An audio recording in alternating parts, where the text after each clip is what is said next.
आता आपल्या आवडत्या मालिकेचे संपूर्ण भाग मालिका प्रसारित झाल्यानंतर लगेचच पाहू शकता फक्त सन नेक्स्ट वर. भारतातील प्रेक्षकांसाठी मोफत सेवा. श्रीमंत किंवा गरीब अशा कुठल्याही घरात जन्माला आले तरी पुढची परिस्थिती बदलूच शकते.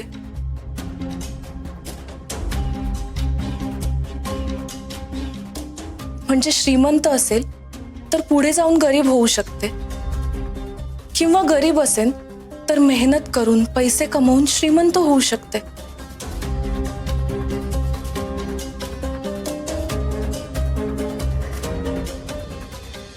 श्रीमंत किंवा गरीब अशा कुठल्याही घरात जन्माला आले तरी देवाकडे मी हीच प्रार्थना करेन की मला धडधाकट शरीर आणि बुद्धी दे, म्हणजे मी माझ्या मेहनतीने पैसे कमवू शकेन.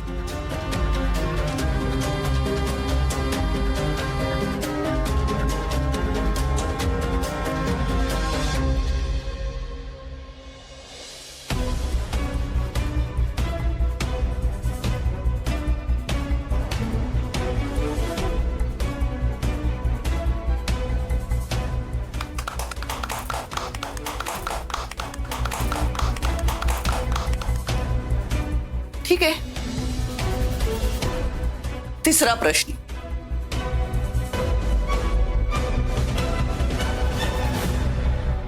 जर तू कुठल्या अडचणीत सापडलीस तर काय करशील?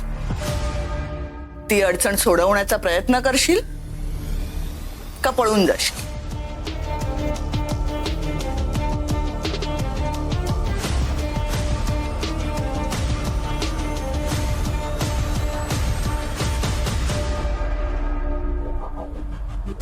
येतंय ना उत्तर?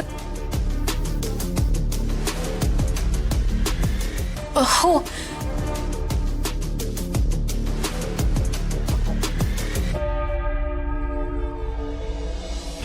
आयुष्यात कुठलीही अडचण आली तरी अर्थातच मी ती सोडवेन, कारण जगात प्रत्येक कुलुपाची चावीही असतेच. आपल्याला फक्त ती शोधावी लागते.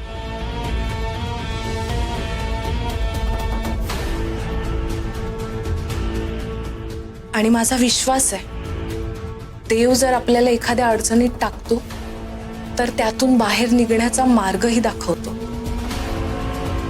फक्त आपले डोळे उघडे असायला हवेत.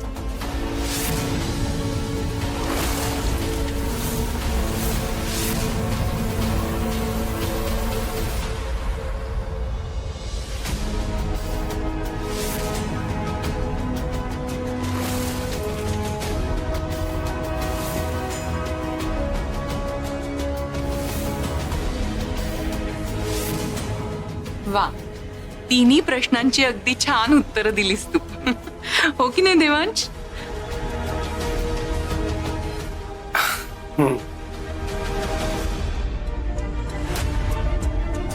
हो ना यार, म्हणजे आम्हाला तरी असं काही सुचलं नसतं.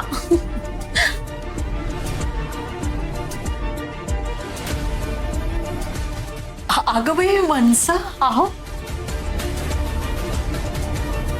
अहो रडताय कशाला?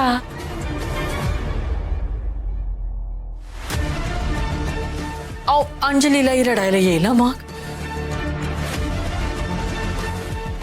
खूप जीव आहे हो त्यांचा अंजलीवर. एकुलती एक आत्या आहे ना.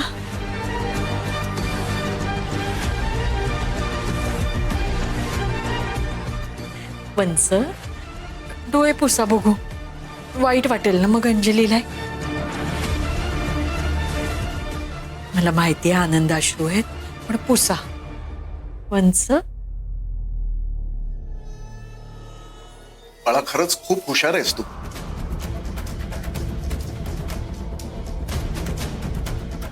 म्हणजे माझ्या बहिणीने विचारलेल्या सगळ्या प्रश्नांची तू योग्य उत्तरं दिलीस. आणि हे सिद्ध केलंस की आमच्या देवांसाठी तू अगदी सुयोग्य जोडीदार आहेस.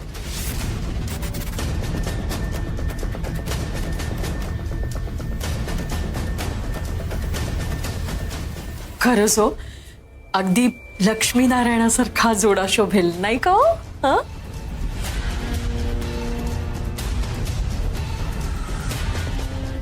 माय गॉड, या मुलीने इतकी परफेक्ट उत्तरं कशी काय दिली माझ्या प्रश्नांची. हाच चान्स होता माझ्याकडे या मुलीला रिजेक्ट करण्याचा. पण आता कुठलं कारण देऊन रिजेक्ट करणार आहे मी हिला, गॉड नोस. आमच्यासाठी पत्रिका जुळणं तर महत्वाचं होतंच, पण मुलगी हुशार असणं, आमच्या देवांशला शोभणारी असणं हे सुद्धा तितकंच महत्वाचं होतं.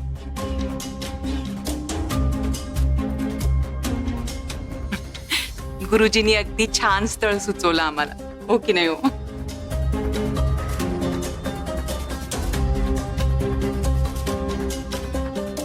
खूप सुंदर दिसतेस तू.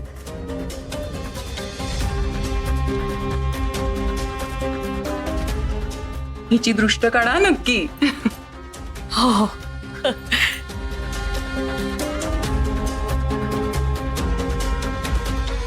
माझ्या होणाऱ्या सुनेसाठी एक छानसा दागिना बघून ठेवलाय मी, म्हणजे तुला काहीही शोभेल, पण तो दागिना जर लग्नाच्या दिवशी घालशील ना तर मला खूप आनंद होईल. बहिणी, एवढी घाई करण्याचं कारण नाहीये.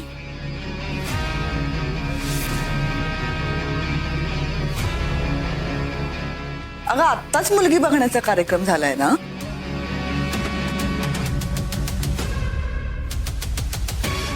या मुलीला आज आपण पहिल्यांदा भेटलोय. थांब ना जरा, आधी आपण सगळे घरी जाऊन डिस्कस करू, मग डिसिजन घेऊ.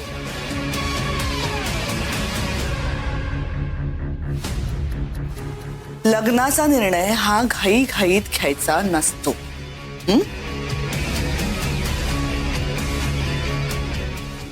जानू, आई म्हणते तसंच करूयात.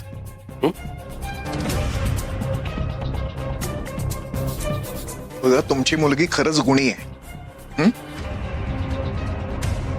आमचा निर्णय झाला की आम्ही तुम्हाला लगेच कळवतो, ठीक आहे? आम्ही आमच्या मुलीवर चांगलेच संस्कार केलेत. तुम्ही कुठलीही शंका बाळगू नका. आम्ही तुमच्या उत्तराची वाट पाहू. ते बघा, तुम्ही अगदी काळजी करू नका,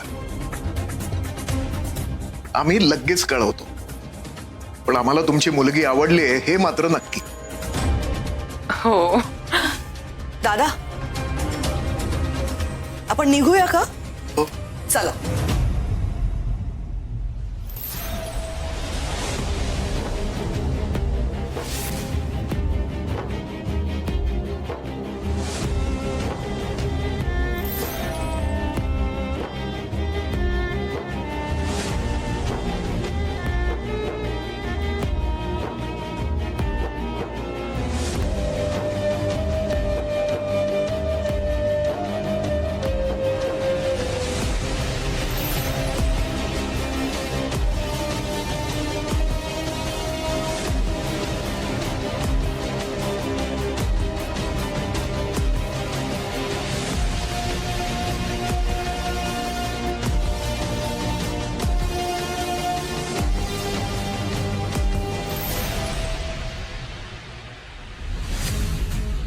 चला, आम्ही येतो.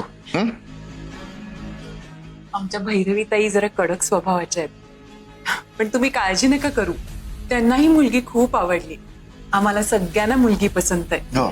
तुम्ही पुढच्या तयारीला लागा. चला, येतो.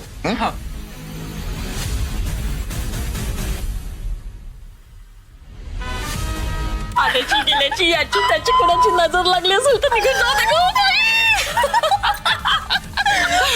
बापरे, कसलं भारी ऍक्टिंग करते ग तू. मग कसे इम्प्रेस झाले सगळे जहागीरदार? काय बापरे, भैरवी जहागीरदार म्हटल्या की मी आता प्रश्न विचारणार तेव्हा माझ्या पोटात तर गोळाच आला होता. म्हटलं आता काय बोलते ही पोरगीन काय नाही. काय सटासट उत्तर दिली माझ्या लेकीने. इमॅजिनच होत नाहीये यार. आता करा, भाचीच्या लग्नाची तयारी करा. जहागीरदारांची सून होणार आहे माझी लेक. मला इमॅजिन करूनच कसं ललिता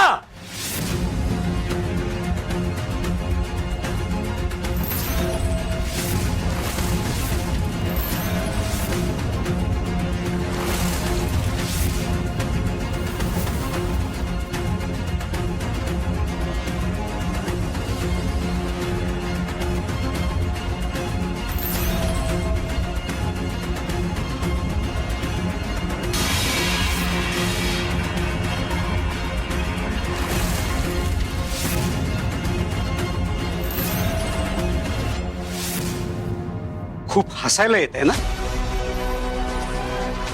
खूप खुश आहात तुम्ही दोघी जणी.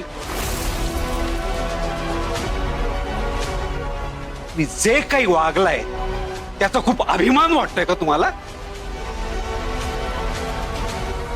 हीच मूर्ख आहे. मला वाटलं होतं की तुम्ही दोघी बदललाय, घरामध्ये काहीतरी चांगलं होतंय म्हणून तुम्ही आनंदी आहात. आपल्या सईचं लग्न ठरलंय म्हणून खुश आहात तुम्ही. नाही, हा माझा भ्रम होता, भ्रम. काल तुम्ही दोघी जणी गोड गोड बोलायला आलात ना माझ्या बरोबर, तेव्हाच माझ्या लक्षात यायला पाहिजे होतं की या गोड बोलण्याच्या पाठीमागे काहीतरी भयंकर आणि मोठं कारस्थान आहे. माझं चुकलं. मी सावध राहायला पाहिजे होतं. ह्या घरामध्ये मी एक नाही 2 साप पोचतोय. कोणाला साप म्हणताय तुम्ही?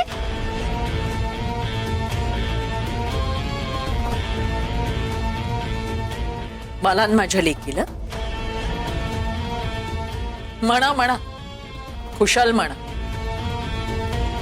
मी माझ्या लेकीच्या सुखासाठी फाणा काढून उभीच.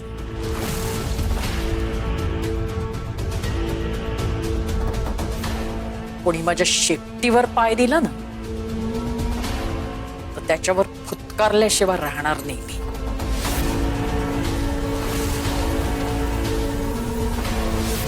म्हणजे तू जे काही केलंयस त्याबद्दल तुला जरा सुद्धा लाज शरम काही वाटत नाही.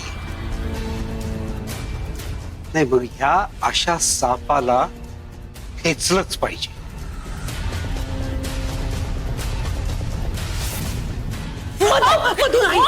मधुराई मॉम पॉप्स काय करताय तुम्ही? पॉप्स तुम्ही मॉमला असं मारू शकत नाही. तू तर मध्ये बोलूच नकोस. अगं तू तुझ्या आईचे सगळे दोष घेतलेस. तू सईचा किंवा ताईचा एखादा जरी गुण घेतला असतास ना तर खूप बरं झालं असतं.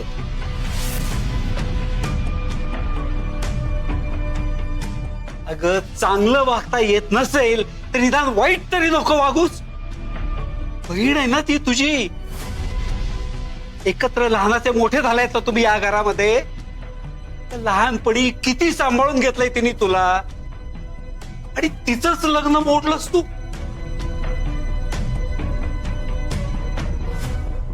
तू नुसती तिच्या जागी नाही उभी राहिलीस तर ती ज्या प्रश्नांची उत्तरं देणार होती ना त्याच प्रश्नांची तू जशीच्या तशी उत्तरं दिलीस. निव्वळ नीचपणा आहे, नीचपणा. तू अल्लड आहेस, पैशासाठी हपापलेली आहेस, हे सगळं मला माहिती असून देखील तू इतकी नीच असशील असं मला वाटलं नव्हतं. एक बाप म्हणून मी आज हारलो, संपूर्णपणे हारलोय मी आज.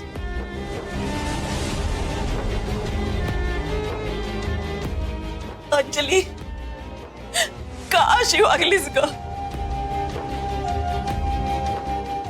मी नेहमी तुला माझी मुलगी मानलं आणि तू माझ्या मुलीशी असं वागलीस. वैदी का असं केलंस ग?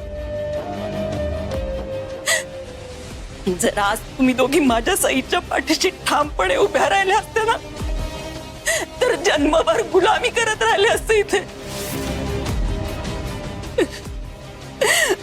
पण तुम्ही माझ्या मुलीच्या आयुष्यात वाटोळ केलं आज.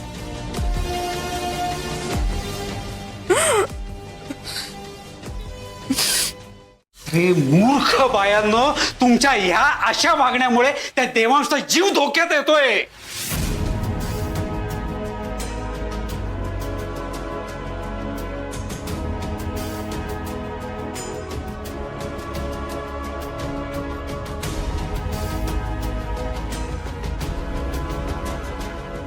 पण त्याचा जीव का धोक्यात येईल?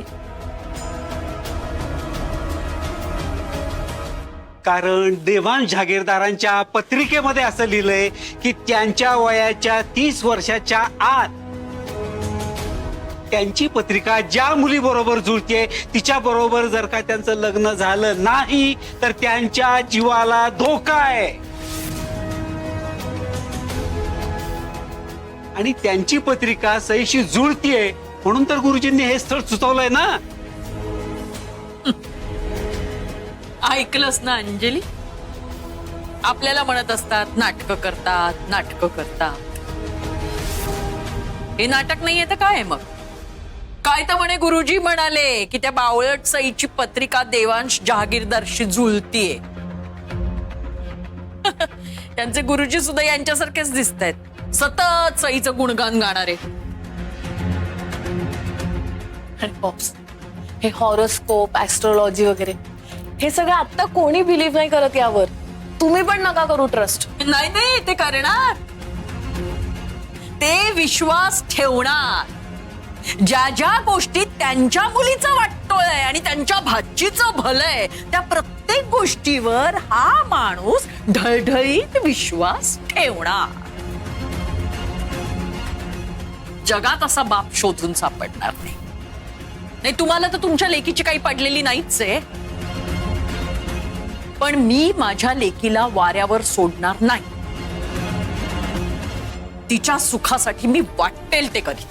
मग भले तुमच्या भाचीच्या आयुष्याचं वाटोळ झालं तरी चालेल, मला त्याने फरक पडत नाही. आता मीच तुला सोडत नाही.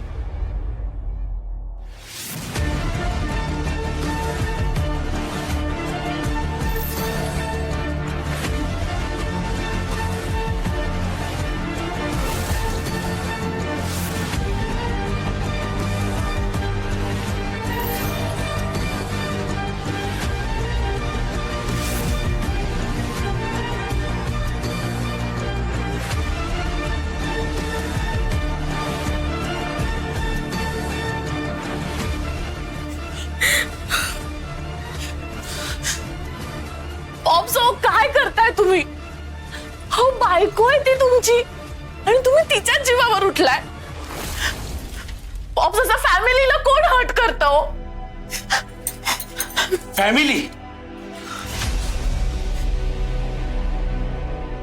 फॅमिली म्हणजे काय? फॅमिलीचा अर्थ काय असतो हे तरी माहितीये का तुला? फॅमिलीतल्या लोकांना एकमेकांबद्दल आदर असतो, एकमेकांना सांभाळून घेणं असतं, जे कायम सई आणि माझी ताई करत आली. आणि तुम्ही दोघी, तुम्हाला कुठल्याही नात्याची काहीही किंमत नाहीये. आणि ती जर का असती ना तर ही तुझी आई, तिने तुला असं वागूच दिलं नसतं.